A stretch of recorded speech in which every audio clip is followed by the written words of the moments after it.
So today I have Dr. Chelsea Page joining me, and we are going to be talking about celebrating ourselves and why it's important to do that, and how this kind of meshes in with a self-love journey and how it's all tied together. So drop us in the comments if you're watching this later and let us know what celebrating yourself means to you and how you think that is embodied in your life. Yeah, thanks for joining us. For those that you don't know me, my name is Emmy. I'm the CEO and yoga teacher, self-care yoga teacher, and couples experience photographer at Celebrate Again. And today I have the lovely Dr. Chelsea Page, aka the Soul Doctor, with me here today. So Chelsea, tell us a little bit more about what you do. Yes. Well, as you said, I'm the soul doctor. So I just get to help women embody their soul self and love themselves and celebrate themselves and feel so much in alignment with who they are and their desires. I love the desire-driven life, and instead of doing the should life that we often get told to do. So helping women do that with my coaching and programs, and I freaking love it. Awesome. And I just have to say, I have been lucky enough to be in some of Chelsea's programs, and they are phenomenal and just like blowing my brain constantly.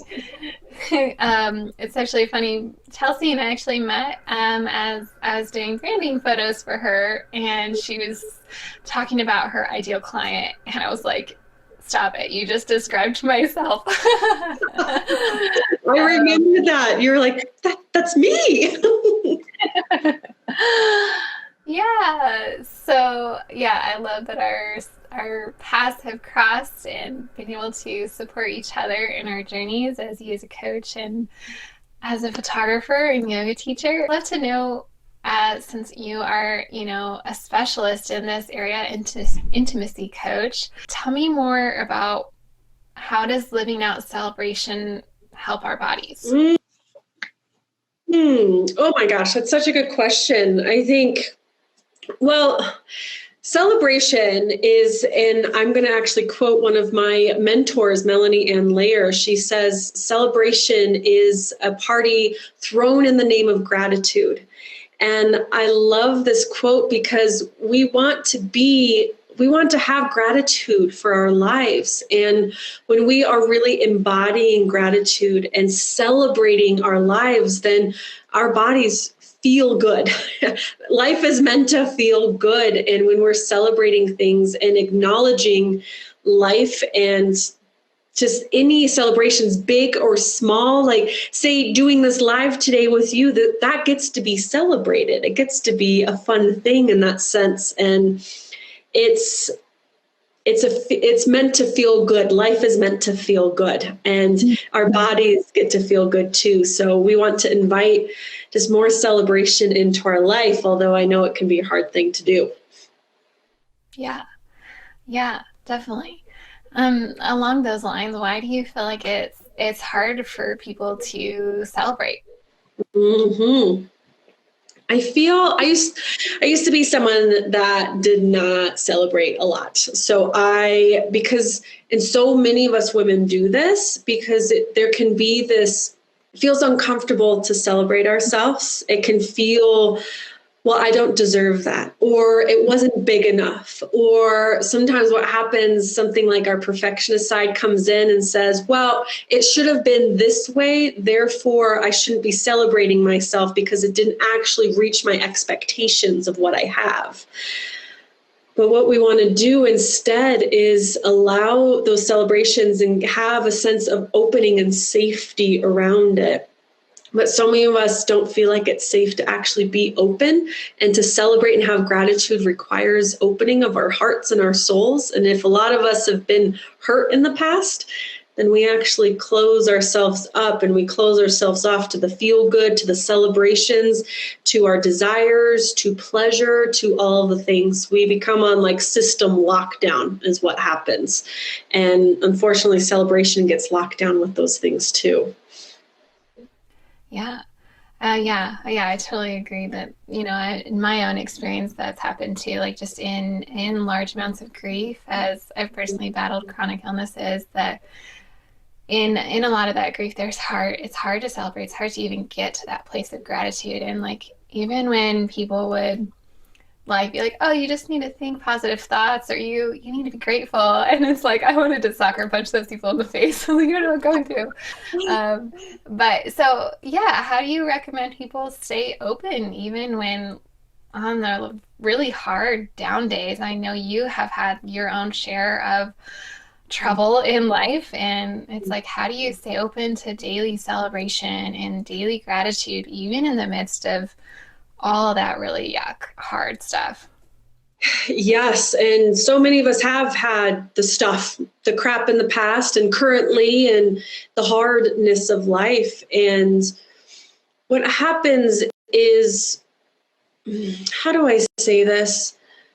We feel like if we are living in a life of limited life, and to feel like there's not enough space for everything, then we feel like, well, if I'm feeling sad about this, then there couldn't possibly be enough space to also be celebrating this over here. But actually what gets to happen is, and this comes with practice and opening the space and allowing, because we can hold it all. We can have the capacity for it all. And so you can have the sad days and the grieving days and the frustrating days and do what we need to do to process through those and not ignore those feelings. But we also want to have this be an and, not an either or, where there's this space for, well, even if there is this right here where I'm sad about something or whatever the feeling is, can I also simultaneously give space for something that's really beautiful and amazing? Because we can have we have the capacity to hold it all, but we get kind of like tunnel vision with our emotions, and we're like, well, no, we like kind of get like, oh, like justified, like, well, I'm sad, so I'm going to feel sad, gosh darn it, and I'm going to go all in on my sadness, and I deserve to feel sad, and what you do deserve to feel sad, but we don't want to block out the celebrations at the same time. So I don't know if that makes sense, but it gets to be, we get to hold the different emotions and multiple emotions at the same time. It doesn't have to be either or, it gets to be a both and. Yeah, I love that. I think that is just so common, especially as an American. There's just a lot of duality in our lives, and I feel like that mindset of duality, it has to be either or, it has to be right or wrong, it has to be good or bad, puts this blockage on all of us. And I, as a yoga teacher specifically, I love this practice in yoga of integration, of integrating the hard and the lengthening at once in our bodies. And so, yeah, I like that you brought that point up, that, celebration is also including the grief, is also including the hard. Yeah, because I think celebration and sorrow or hardship can feel so polarizing different, but they don't have to be, and they shouldn't be. Yeah. Yeah, we get to have space for it all. And of course it does come with practice. But I'm even thinking the other day, for example, which was something that was really sad, is a pet had passed away in one of my family members' lives. And so in that, just I was crying with her, and it was just really sad, and feeling that emotion as it was coming up. And on the same day, I was going to go celebrate a birthday for another family member, which is celebration of life. So here in the same day, there's this sadness for a life ending and this celebration of a life that has another year on this planet. Mm-hmm. So there's like how our minds start to go, well, I couldn't possibly have space for both of these. They can't possibly exist at the same time. There can't be space for this in my day. But when we go with the flow of where we're feeling and allow the feelings to move through, I was able to be in that sadness that was there and flow into the joy and the happiness of this experience over here, and not have it be this competition or getting stuck in one way. Because we can actually, right, we can get stuck in our sadness. And we can also get stuck in the gratitude and the joy as well, in meaning that we're not actually giving ourselves space to process any sadness that comes up. So we don't want to get stuck anywhere. We want to flow through whatever is needing to flow through ourselves at that time. I love that flow, that thought of flow. And that kind of brings us to our next question I have for you is like, why do you believe that self-care and self-love is so important to this celebration journey? I know for me and my personal story, I was forced to embody self-care and self-love with my story, but getting sick as a mother and not being able to do anything in life, I had to learn self-care really quick because my body stopped functioning literally. And that's like what led me to then teach self-care through my tools of yoga and make my self-love yoga series. But I would love to know why you believe too that, why self-care is so important, why self-love is so important to stepping into this journey of a lifestyle of celebration. Mm-hmm. It's celebration is, it's like, how do I explain this?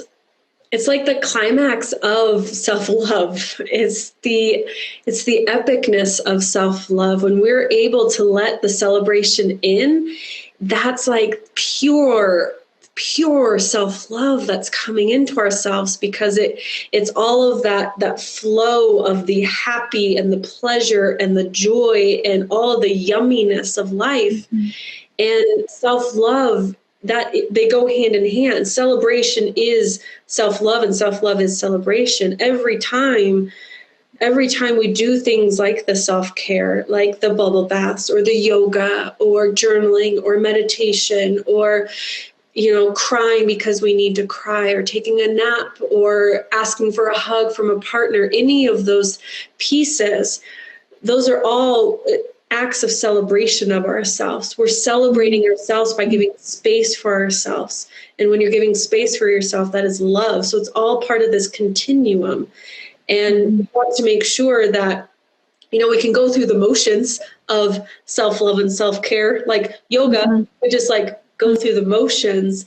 But self-love is when we actually allow it to seep into ourselves like a sponge and actually feel the benefits of it and feel the emotional impact of it and feel the expansion of ourselves in it at the same time. And then then life gets to be this constant celebration, which is amazing. And I love it. And we could do like big celebrations. Of course, there's big ones, but even everything gets to be celebrated in my life, everything, and in your life too, in all of our lives. Yeah. I love that we get to celebrate everything. What is your favorite ways to embody a celebration on a daily basis and then like on a grand basis? Oh my goodness, that's such a beautiful question. How do I embody the celebrations? For me, it goes throughout the day of noticing the things that get to be celebrated. So we celebrate when we actually have awareness of our lives and awareness of the things that get to be celebrated. Again, as I said earlier, knowing that it doesn't have to be perfect. We don't have to be perfect in order to be celebrated. We don't have to do all the things in order to be celebrated. We don't have to please all the people in order to be celebrated. We just get to be ourselves and be happy, and that gets to be celebrated.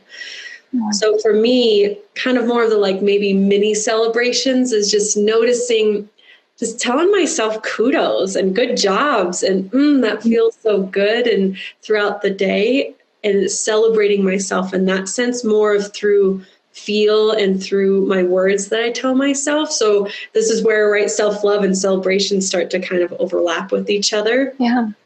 And for me, the celebrations, I'm such an acts of service type of person. So the love languages are in there, but I like to celebrate myself by doing things for myself. Like I'll give myself a massage, or coming up, because I had a really big money day and month happen last month. So I'm going to celebrate myself by giving myself something that I really desire. I'm going to buy some new sunglasses. I'm going to go to a nice, yummy dinner with my husband. And so more kind of anchoring in those celebrations, because when we anchor them in the big scale, like say doing a big dinner or buying something for yourself, or sometimes I even literally dance around the house and just dance and go woohoo. Like that's my level of celebration, which is so much fun.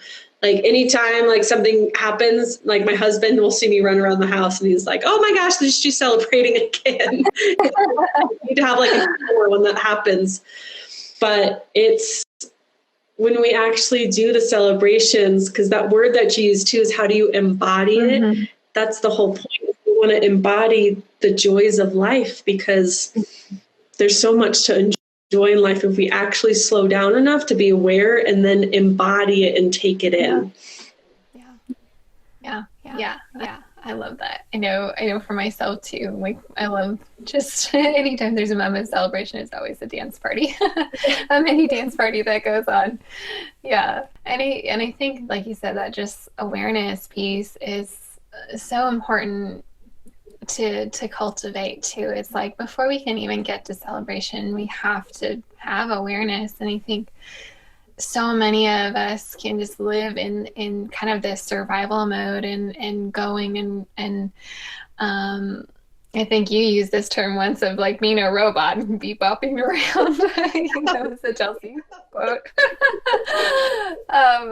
Which I loved. It was like, yeah, like we get so caught up in just not thinking about what we're doing, or just just numbing and avoiding. And when we step into that awareness, that's when like we get to embody celebration, and like how beautiful just like the gift of awareness, the gift of gratitude is we get to celebrate life more. Yeah, I love that. Love you said that. And the piece of letting it flow in, and this is where part of the practice comes in the expansion and feeling the safety to let in the celebrations. We have to sometimes start small and allow those smaller pieces in, because when we let in the joy and the emotion of celebration, we also are opening ourselves up to, we're being vulnerable at that time. Because to allow the joys of celebration and the love in, you're open. And when you're open, that means you're going to be open to other emotions that are going to be coming in and flowing in. And so many of us, what we do, you mentioned that word being numbed out, is so many of us do that as a protection strategy, because being ourselves in an experience that we've had in the past or currently, we were like, I don't like that. That doesn't feel good. So we shut it all down. But what happens in our nervous system and in our emotional system and our emotional body and energetics is when we close the door to one emotion, we actually close it to all of them, and we numb out all of them. So if you're numbing out sadness or pain, then on the flip side, you're also numbing out joy and pleasure and desire and celebration. And so being able to embody and open yourself up to more joy and celebration also comes with learning how to process the other emotions that come in on the flip side. So it's being able to handle it all, which for a lot of us haven't been taught how to do that. So then we just go, I'm just going to not feel anything. Thank you very much. But then, that's the robot situation. We don't want to do that. Yeah. I think that's so important. I feel like that was my story. I grew up just like not knowing how to handle any emotions. That's definitely a journey that, we all have to kind of own and work through. Yeah. So what would you like recommend for someone, let's say they're like, okay, I hear that, I want this life you're talking about. How would you like recommend next steps for someone who feels like they might just be numbing out of life? It's a process, and it's finding, and I talk about this in everything that I do in my soul support membership and my upcoming self-love sanctuary program. We're talking about this is awareness of what are your strategies to not feel? Mm-hmm. What are your strategies to numb yourself out? What are your strategies to avoid yourself and your emotions? Because when you have that awareness, like for me, I was a huge people pleaser back in the day, and that was my numbing out strategy, even though it wasn't like a shut down numb. A lot of us can do this to the if we go into this even bigger place of disassociating from ourselves. But sometimes we're just avoiding ourselves, and I avoided myself through people pleasing all the time, because if I'm pleasing people, I don't have to look at my emotions. So how convenient is that? Because nobody, like you had said, well, nobody taught me how to do big emotions, the tough ones or the celebration ones. Like in our bodies, it feels like a big emotion. So it's first identifying, okay, what is blocking me from me, and those strategies and those protections, and start getting more. And this is a very simplified version. It's not just this easy, but then it starts practicing being vulnerable and showing more of yourself, and practicing letting in some celebrations as we talk about this piece, and practice bringing in some of the sadnesses that come in, or the hurts or the pains that come in. But it becomes something that I really have experienced lately is playing at that edge of letting more come in and letting your heart expand.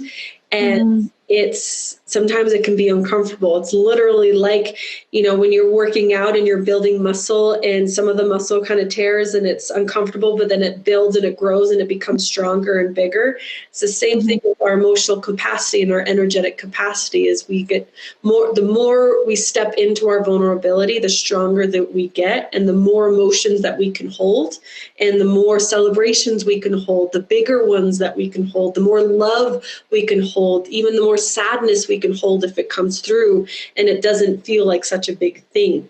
So that's a very big answer to your question, but also I know there's a lot more that comes to that too.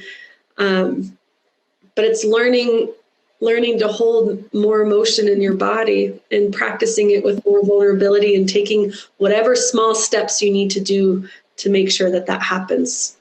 Yeah. I love that. That's beautiful. Yeah. So Chelsea, Dr. Chelsea Page, tell us more about how people can use you as a resource to continue this expansive work, continue this soul work. Tell us more how people can join what you're doing. Yes. So there's so many yummy places in my world to go, and it just depends on how far into the pool you want to dive into. So I have a free Facebook group, the Intentional Intimacy Women's Group, completely free, and then the Soul Support membership, which is super funsies. And you actually have some affiliate link stuff for that too, if you want to use. So if there's any members in your world that want to jump into my world, there's affiliate stuff. So we have Soul Support membership, and then my programs, the Self-Love Sanctuary, and coming up soon is the Embody program, which is all about really embodying more pleasure and more joy and our feminine essence, and being like badass, strong, powerful women, and defining who we want to be as women, not who we're told to be as women, which we're told a lot of how we should be, which is not work for us. Programs, and also my one-on-one coaching. So that's like the deep end of the pool. If you want to just dive in and get all the things, then that's where my one-on-one coaching is, which is awesome. And then Facebook and Instagram, all the places. So Dr. Chelsea Page, and I'm sure you'll link to all that stuff too. Yeah. Well, I thank you so much for taking time out of your afternoon today to chat with me, my audience. Yeah, if you all want to follow along with Dr. Chelsea Page and all the amazing work she's doing, I'll post links below, and you can access all of that and get more beautiful content from her. She's such a beautiful soul herself, and I know I personally have benefited from being a part of her soul care. So highly recommend that. Dr. Chelsea Page, thanks so much for joining me today, and I hope you have a lovely rest of your day. This was so wonderful. I appreciate you so much, and this was just so yummy to my heart, so thank you, my soul. Thanks so much for joining us, friends, today. If you benefited from this, you can follow the links below to find more about what Dr. Chelsea Page does. And if you're more interested in my Self-Love yoga series, I will also put the link to that below. Until next time.